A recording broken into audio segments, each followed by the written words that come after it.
ہم اس ویڈیو میں یہ بات نہیں کریں گے کہ جھوٹ بولنا بری بات ہے یا نہیں، بلکہ ہمارا موضوع گفتگو یہ ہوگا کہ وہ کیا وجوہات ہوتی ہیں جن کی وجہ سے کوئی انسان جھوٹ بولتا ہے۔ نمبر 1، خوف کی وجہ سے۔ یہ خوف کسی بھی قسم کا ہو سکتا ہے، جیسے ایک شاگرد اپنے استاد سے سبق نہ یاد ہونے پر یا چھٹی کرنے پر اس کی ڈانٹ یا مار کھانے کے خوف سے جھوٹ بول سکتا ہے، یا کوئی اولاد اپنے ماں باپ کی مرضی کے خلاف کوئی کام کرنے پر ان کی ڈانٹ اور مار سے بچنے کے لیے جھوٹ بول سکتی ہے، یا کوئی نوکری کرنے والا اپنے مالک کی خواہش کے مطابق کام نہ ہونے پر جھوٹ بول سکتا ہے۔ نمبر 2، بعض لوگ دوسروں کے سامنے اپنے آپ کو اچھا ثابت کرنے کے لیے جھوٹ بولتے ہیں۔ وہ احساس کمتری کا شکار رہنے کی وجہ سے جھوٹ بولتے ہیں۔ مثال کے طور پر ایک آدمی جس کی آمدنی بمشکل 10,000 کے آس پاس ہے، وہ کسی اور کو اپنی آمدنی اپنی اصل آمدنی سے کہیں زیادہ بتاتا ہے، یہ سوچ کے کہ کہیں اگلا بندہ اسے کمتر ہی نہ سمجھے۔ نمبر 3، بعض لوگ اپنی پریشانی دوسروں پر نہ ظاہر کرنے کی وجہ سے جھوٹ بولتے ہیں۔ وہ فکر مند رہتے ہیں کہ ان کی وجہ سے کوئی دوسرا پریشان نہ ہو۔ مثلاً ایک شخص اپنے آپ کو اس لیے صحت مند بتاتا ہے کہ کہیں اس کے چاہنے والے اس کی بیماری کے بارے میں سن کر پریشان نہ ہو جائیں۔ نمبر 4، کچھ لوگ اپنے آپ کو جانی یا مالی نقصان سے محفوظ رکھنے کے لیے بھی جھوٹ بولتے ہیں، جیسے کسی شخص کو کوئی سیکیورٹی اہلکار روک لیتا ہے اور اس سے پیسے مانگتا ہے اور پیسے نہ دینے کی صورت میں اسے جسمانی سزا دینے کی دھمکی دیتا ہے، تو وہ شخص جھوٹ بولنے کے ساتھ ساتھ اداکاری کرتا ہے کہ اس کے جسم کے کسی حصے میں شدید درد ہو رہا ہے اور وہ ہسپتال جا رہا ہے۔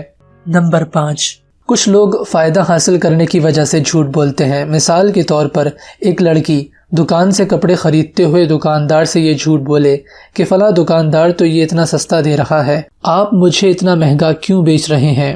یا ایک لڑکا نوکری حاصل کرنے کے لیے اپنی صلاحیتوں کے بارے میں بتائے کہ مجھے یہ کام آتے ہیں، حالانکہ وہ اسے نہیں آتے ہوں۔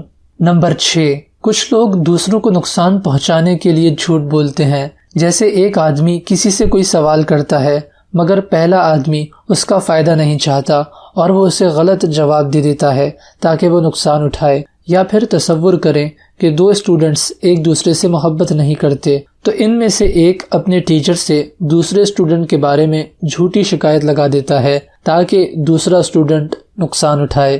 نمبر 7، کچھ لوگ کسی دوسرے کو نقصان سے بچانے یا فائدہ پہنچانے کے لیے جھوٹ بولتے ہیں، جیسے ایک وکیل کسی ملزم کو مجرم ثابت کرنے کے لیے جھوٹ بولے تاکہ اس پہ لگے جرم کا الزام سچ ثابت ہو جائے اور جن لوگوں کا وہ مجرم ہے ان کا ازالہ ہو سکے۔ نمبر 8، کچھ لوگ سچ چھپانے کی وجہ سے جھوٹ بول دیتے ہیں، یعنی وہ خاموشی اختیار نہیں کر پاتے اور نہ ہی وہ اگلے بندے کو یہ کہہ پاتے ہیں کہ وہ انہیں یہ بات نہیں بتانا چاہتے، اور اس وجہ سے وہ ان کے سوال کا جھوٹا اور من گھڑت جواب دینے پر مجبور ہو جاتے ہیں۔ جیسے ایک شخص مہینے میں لاکھوں میں کماتا ہے، لیکن لوگوں پر اپنی آمدنی نہ ظاہر کرنے کے لیے وہ یہ ظاہر کرے کہ جیسے وہ مہینے میں چند ہزار ہی کما رہا ہے۔ نمبر 9، کچھ لوگ مذاق میں جھوٹ بولتے ہیں۔ ان کا مقصد اپنے جھوٹ سے تفریح حاصل کرنا ہوتا ہے، جیسے کچھ دوست آپس میں مذاق میں جھوٹ بولیں تاکہ وہ ایک دوسرے سے تفریح حاصل کر سکیں۔ نمبر 10، کچھ لوگوں کو دوسروں کے کہنے پر جھوٹ بولنا پڑتا ہے، جیسے کسی بچے کو اس کے والدین کہیں کہ ہمارے اس معاملے کے بارے میں دوسرے لوگوں پر حقیقت ظاہر نہیں کرنی ہے، بلکہ اسے چھپانے کے لیے جھوٹ بولنا پڑے تو وہ بھی بول سکتے ہو۔ یہ بھی ممکن ہے کہ بعض دفعہ انسان پہلے بتائی گئی کسی ایک وجہ سے نہیں بلکہ ایک سے زیادہ وجوہات کی بنا پر جھوٹ بولے۔ کوئی سوال یا اپنی رائے کا اظہار کرنے کے لیے آپ نیچے کامنٹ کر سکتے ہیں۔ آپ کے سامنے 2 ویڈیوز کے لنکس آ رہے ہوں گے، جو آپ کو پسند آئے دیکھ لیجئے۔ ویڈیو کو لائک اور دوسروں کے ساتھ لازمی شیئر کیجئے گا اور چینل کو سبسکرائب کر لیجئے۔